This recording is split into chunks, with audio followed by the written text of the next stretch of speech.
Hello there. Today I'm looking at a parable of Jesus. It's found in Matthew chapter 20, verses 1 to 16. I'm going to read it because it's not a very familiar parable, not one of the most commonly preached about, I don't think. So I'm going to read it. For the kingdom of heaven is like a householder who went out early in the morning to hire labourers for his vineyard. After agreeing with the labourers for a denarius a day, he sent them into his vineyard. And going out about the 3rd hour, he saw others standing idle in the marketplace. And he said to them, "You go into the vineyard too, and whatever is right I will give you." So they went. Going out again about the 6th hour and the 9th hour, he did the same. And about the 11th hour he went out and found others standing. And he said to them, "Why do you stand here idle all day?" They said to him, "Because no one has hired us." He said to them, "You go into the vineyard also." And when the evening came, the owner of the vineyard said to his steward, "Call the labourers and pay them their wages, beginning with the last up to the first."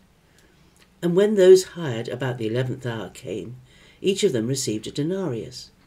Now when the first came, they thought they would receive more, but each of them also received a denarius. And on receiving it, they grumbled at the householder, saying, "These last worked only 1 hour, and you have made them equal to us, who have borne the burden of the day and the scorching heat." But he replied to one of them, "Friend, I am doing you no wrong. Did you not agree with me for a denarius? Take what belongs to you and go. I choose to give to this last as I give to you. Am I not allowed to do what I choose with what belongs to me? Or do you begrudge my generosity?" I think this is a wonderful story because it talks about the generosity of God. It says the kingdom of heaven is like a householder who went out. So we have this scene. In the marketplace are all these men waiting to find employment. They're ready to work. And the householder sees some, hires them, and agrees with them a fee for the day. A denarius was just about what everybody would earn in a day. It was a reasonable amount. It wasn't slave labour. It was a reasonable payment. And he doesn't say to any of the later ones what he's going to pay them. He just says, "Trust me to pay you what is right, what is good, what is right." That's an interesting thing to put in this story. Generosity is at the heart of God. Generosity is at the heart of God. And the human mind is not wired the same way as God's mind is. God looks at things very differently to how we look at them. And I think the first thing this story says to me is that constantly, regularly, all the time, God is calling people to follow him. He's giving them the opportunity to follow him. He doesn't just, I don't believe he just once in a lifetime says to people, "Here I am, come and follow me."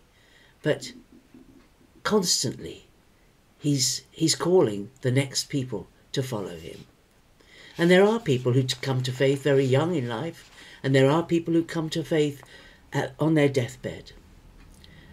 I have witnessed that as a hospital and hospice chaplain many times.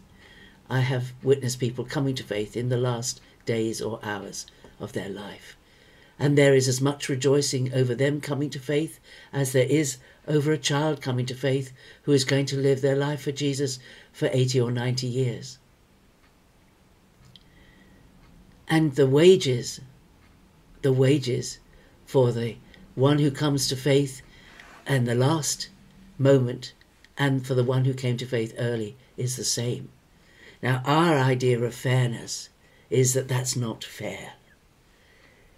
But then our concept is wrong. See, the concept of these men is that they've had to work. Do you know, we're meant to work. God meant us to do things. People are not happy if they're not working. They're not happy if they're not engaged in something. You may not agree with me, but when you think about Adam and Eve in the Garden of Eden, what did God give them? He gave them the responsibility for naming the animals and for caring for his garden. We are meant for work. We human beings are meant to work. And we shouldn't think, we have this idea that the days we spend at work are wasted days. The only days worth having are the ones when we're on holiday. How many people have this, thank God it's Friday, so it's the weekend, so I can stop working. And then what do people do? They spend their weekend either cleaning the car and polishing it, or working on their hobby, or painting the shed, or they're doing things, but they don't see it as work because they're not going to work. Those people who make things, who are those artists who paint, and they're working. We're meant to use our hands and our bodies to do things, not to sit idly chatting or... Anyway, so our concept of work is wrong. We are meant to do things. We're not meant to be inactive. Some of the worst things that were ever invented were things like the TV remote control, because you don't get up and go to the TV and change the channel. So you're much more sedentary. We have all sorts of problems in our society these days because we sit around too much. I'm as bad as anybody. I'm a sitter. I'm afraid I'm not an athlete, never have been. But it doesn't do us any good to sit around and not move. But these all got the same wage. And rather than resenting the fact that the one who comes in and into the vineyard last of all gets the same as the one who came in first, the one who came in first has had the privilege of serving in the vineyard.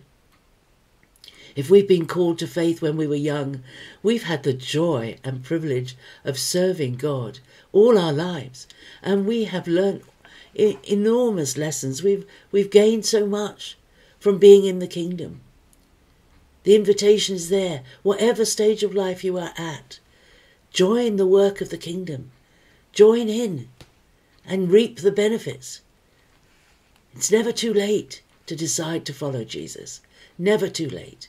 And it's never too late to speak to friends and relatives about Jesus.